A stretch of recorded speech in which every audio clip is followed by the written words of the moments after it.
السلام عليكم ورحمة الله وبركاته. ازيكم يا شباب؟ عاملين ايه؟ يا رب تكونوا دايما بخير. زي ما اتكلمنا في الفيديو اللي فات عن اول اسلوب معانا وهو اسلوب المدح والذم، ان شاء الله هنتكلم في الفيديو ده عن تاني اسلوب معانا واسلوب مهم جدا وهو اسلوب الاختصاص. طيب، اول حاجة تعال نشوف شكل الاسلوب الاختصاص. اول حاجة اسلوب الاختصاص بيبدأ بضمير. طيب، اي ضمير؟ لا، يا إما ضمير متكلم أو ضمير مخاطب. يعني ما ينفعش يجي غائب. متكلم أنا ونحن، والمخاطب أنت وأنت والحاجات دي. طيب، يبقى أول حاجة يبدأ بضمير. بعد الضمير يجي اسم، والاسم ده هو بنسميه المختص اللي أنا بخصه في الكلام.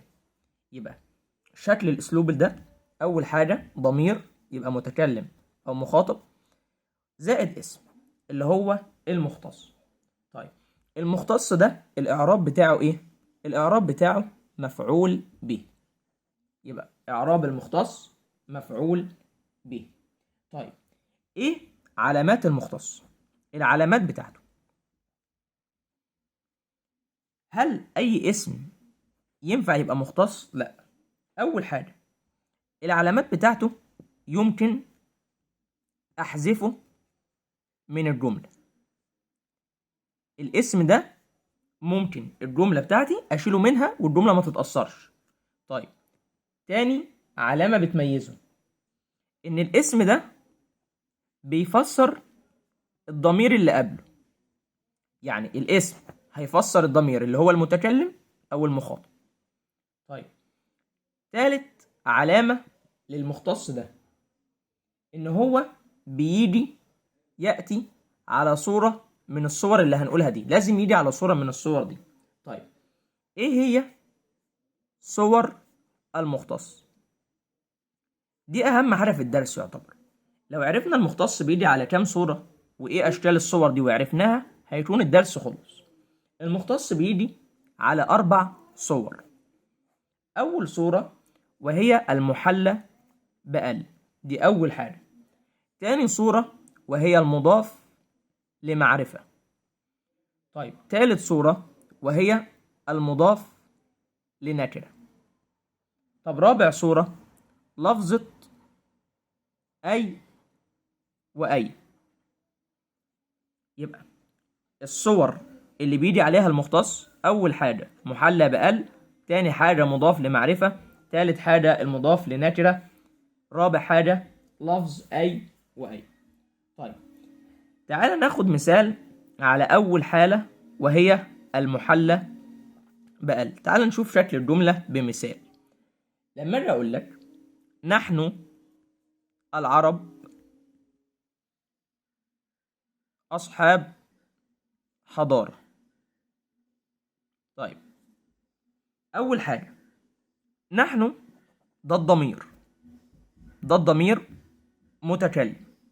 طيب، جه بعد الضمير الاسم، ده الاسم اللي بنسميه مختص. في بيبقى ليه علامة بتميزه بس ساعات ما بتجيش. اللي هو ايه العلامة دي؟ ان بيتحط بين شرطتين بس ما بتجيش في الامتحان بين الشرطتين، لان اتعرفت ان اي كلمة بين الشرطتين فهيبقى المختص اللي ليه اعراب ثابت مفعول به، فهو ما بيحطش الشرطتين دول. طيب، يبقى دلوقتي الشكل اهوت الضمير المتكلم وبعدين الاسم زي ما قلنا ضمير واسم. طيب، تعالى كده نشوف هل ينفع اشوف العلامات بتاعته، هل ينفع احذفه من الجملة ولا لا. لو شلت كلمة العرب وقلت نحن اصحاب حضارة الجملة سليمة 100%، ما فيهاش مشكلة، فهمتها. طيب، الاسم ده بيفسر الضمير. طب اعرف ازاي؟ انا دلوقتي لما اقول نحن، طب نحن مين؟ فالعرب. ففعلا العرب دي فسرت ضمير نحن. انا ما كنت نحن اعم، ما اعرفش نحن مين، نحن الشباب ولا نحن المسلمين ولا نحن العرب، مش عارف. لا، هنا نحن العرب، فالعرب فسرت الضمير. طيب، جت على صورة من الصور اللي احنا قلنا عليها دي، فعلا جت على صورة المحلى بقال العرب، فده كده المختص. طب انا عارف المختص الاعراب الثابت زي ما قلت في الاول مفعول به، فكلمة العرب هنا تعرب ايه؟ تعرب مفعول به. يبقى اول ما بشوف الجملة بشوف الاول ضمير. طيب تعالى، ضمير طلع ضمير متكلم، لقيت بعدها اسم. طيب اول حاجة بعملها ايه؟ اشوف العلامات. هل الاسم ده يمكن احذفه من الجملة؟ قلت ينفع، نحن اصحاب حضارة فنفع. طيب يبقى اول حاجة نفعت. تاني حاجة، الاسم ده بيفسر ضمير. ايوه، نحن مين؟ معرفش، الشباب ولا المسلمين ولا العرب؟ فهنا العرب فسرت لي، نحن العرب، يبقى تاني شرط نفع. تالت حاجة، هل دي على صورة من الصور دي؟ فعلا دي صورة محلى بقلب، يبقى تالت شرط نفع. يبقى ده خلاص كده مختص، والاعراب بتاعه مفعول به منصوب وعلامة نصبه الفتحة. طيب تعال نشوف تاني مثال. لما اجي اقول لك نحن معاشر الانبياء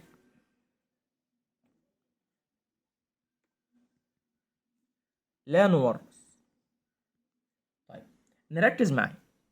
اول حاجة ضمير برضه، وضمير متكلم.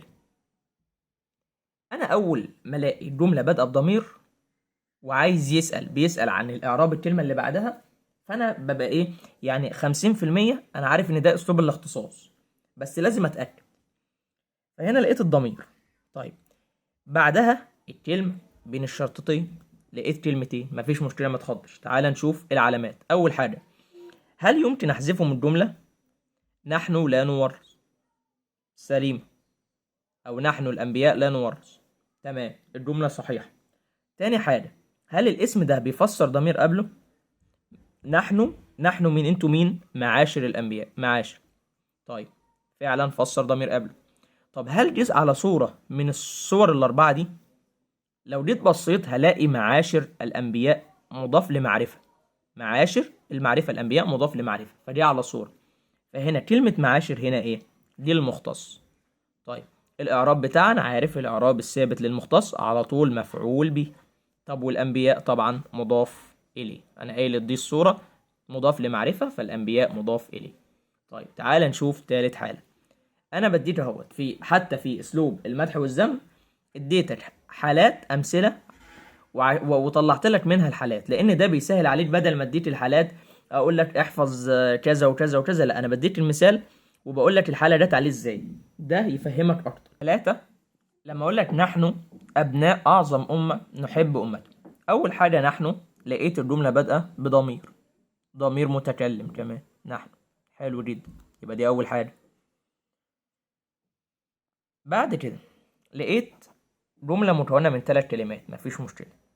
طيب بيسأل عن إعراب كلمة أبناء، إعرابها إيه؟ فأول حاجة لما لقيت الصورة دي 50% أسلوب الاختصاص، بس ما ينفعش أقول إن كلمة أبناء هنا مفعول به إلا لما أتأكد من الشروط عشان أبقى في السليم. طب أول حاجة، هل يمكن أحذفه من الجملة؟ لو قلت لك نحن نحب أمتنا، الجملة دي أصلا أنا مش عايزها، لو اتشالت مش هتأثر. نحن نحب أمتنا الجملة السليمة 100%، فأول شرط نفع. تاني حاجة، هل الاسم ده بيفسر ضمير قبله؟ انتوا، بيقول نحن نحب امتنا، انتوا مين؟ ابناء اعظم فسرت. طب هل جت على صورة من الصور الاربعة دي؟ ودي مهمة جدا، الشرط ده لازم يجي على صورة من دي. ابناء اعظم مضاف لنكر. طيب ما فعلا جت على الصورة التالتة اهو زي ما قلنا. يبقى كده الشروط كلها بتقول ان كلمة ابناء هنا مختص، وطبعا احنا عارفين خلاص ان المختص الاعراب الثابت بتاعه مفعول به. حلو، تعال نشوف رابع مثال. رابع مثال وهو لما اقول لك عليكم ايها الشباب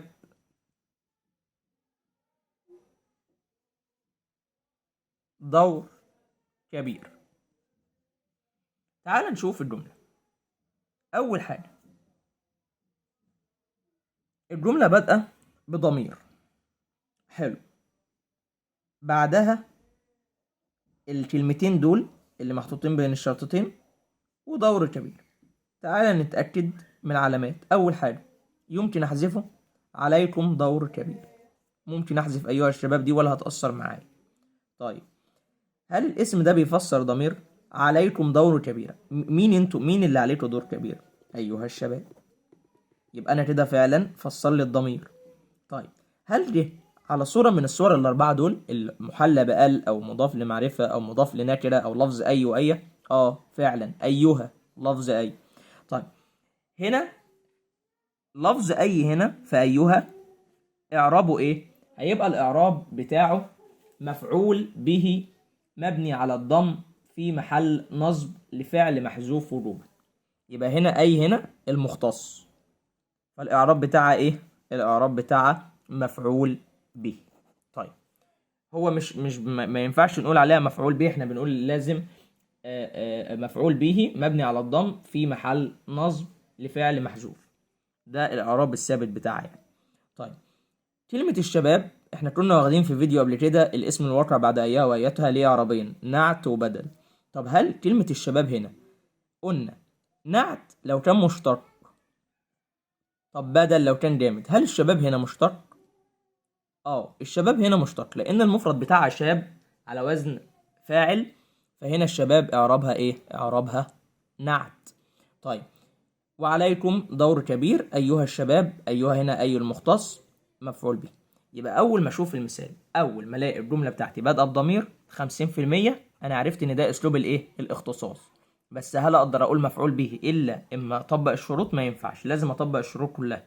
اول حاجه اتاكد يمكن احذفه من الجمله. طب تاني حاجه، هل الاسم ده بيفسر ضمير؟ فعلا. طب دي على الشرط التالت ده مهم جدا، لازم يجي على صوره من دول، يا اما محلى بال، يا اما مضاف لمعرفه، يا اما مضاف لنكره، يا اما لفظ اي واي. زي ما قلنا نحن العرب محلى بال، نحن معاشر الانبياء مضاف لمعرفه، نحن ابناء اعظم امه مضاف لنكره، عليكم ايها الشباب لفظ اي ايها. لازم نتاكد ان الكلمه دي جايه على صوره من الصور دي. خلاص عرفنا المختص الاعراب الثابت بتاعه مفعول به. نشوف معانا برضو في المثال ده، لما اجي اقول لك لنا المسلمين تاريخ عريق، اول حاجه الضمير موجود، لقيت بعدها اسم. طيب نشوف الاول نتاكد. في اول حاجه الاسم هنا مختص، نسينا نقول ان المختص ده الجمله التقدير بتاعها ايه؟ لنا اعني او اخص المسلمين تاريخ عريق. في فعل في اسلوب الاختصاص بيتحذف وجوبا، تقديره اخص او اعني. يعني الجمله اصلها لنا اعني او اخص المسلمين تاريخ عريق، بس هل ينفع احط كلمه اعني او اخص؟ هل ينفع احط الفعل؟ لا. فالفعل اللي هو بتاع اسلوب الاختصاص اللي هو تقديره اخص او اعني او اقصد، الفعل ده على طول محذوف. محذوف ايه؟ وجوبا، واجب الحذف. يعني ما ينفعش اقول لنا اخص او اعني او اقصد المسلمين تاريخ عريق، ما ينفعش، لازم يتحذف. طيب تعال نشوف الشروط. اول حاجه سبق بضمير. طب تعال نشوف كلمه المسلمين الاسم، هل يمكن احذفه من الجمله؟ فعلا، لنا تاريخ عريق. طب هل وضح الضمير؟ مين اللي ليهم تاريخ عريق؟ المسلمين. تالت حاجه، هل دي على صوره من الصور؟ المسلمين اهوت محلى بال، فالمسلمين هنا ده مختص، الاعراب الثابت مفعول به منصوب وعلامه نصبه الياء. طب تعال نشوف الجمله دي، لما اجي اقول لك هو الرجل عظيم، تعال نشوف الشروط. هو ضمير، انا دلوقتي لو طالب اهو هو ضمير، الرجل اسم، ماشي يا عم. تعال نشوف الشروط دلوقتي، هل يمكن احذفه من الجمله؟ هو عظيم، يمكن احذفه. طب هل بيفسر ضمير؟ ايوه. مين اللي عظيم؟ الرجل، فالرجل هنا فسر الضمير. طيب هل ده على صوره من الصور المحلى بال والمضاف لمعرفه والنكره ولفظ اي؟ ده محلى بال، فعلى طول هتقول لي ايه؟ ان الرجل هنا مختص، فالاعراب بتاعه الاعراب الثابت مفعول به. غلط الكلام ده كله. طيب ليه غلط؟ لان انت مركزتش في اول شرط اصلا، اللي هو الضمير معانا بيبقى متكلم او مخاطب. طب هو ده ايه؟ هو ده ضمير غائب. طب هل انا قلت ده في الشروط؟ هل انا قلت يبقى في ضمير غائب؟ لا، انا قلت الضمير يا اما متكلم او مخاطب. طيب هنا دلوقتي انا ضحكت عليك وحطيت لك ضمير غائب وجبت لك كلمه مطابقه للشروط كلها يمكن احذفها، والاسم بيفسر ضمير، وده على صوره من الصور اللي هي المحلى بال. فانا لازم اركز برضو في اول شرط ان هو الضمير ده، الضمير علشان يبقى ده اسلوب اختصاص صحيح لازم يا اما متكلم اللي هو انا ونحن والمخاطب.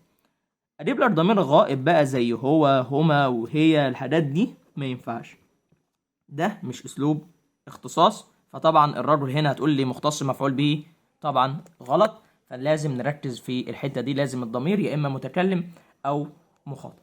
كده خلصنا الدرس اسلوب الاختصاص. اتمنى تكونوا استفدتوا. اشوفكم الفيديو الجاي على خير، واللي ما عملش لسه سبسكرايب في القناه ينزل يعمل سبسكرايب ويشير الفيديو عشان الكل يستفاد. اشوفك الفيديو الجاي على خير.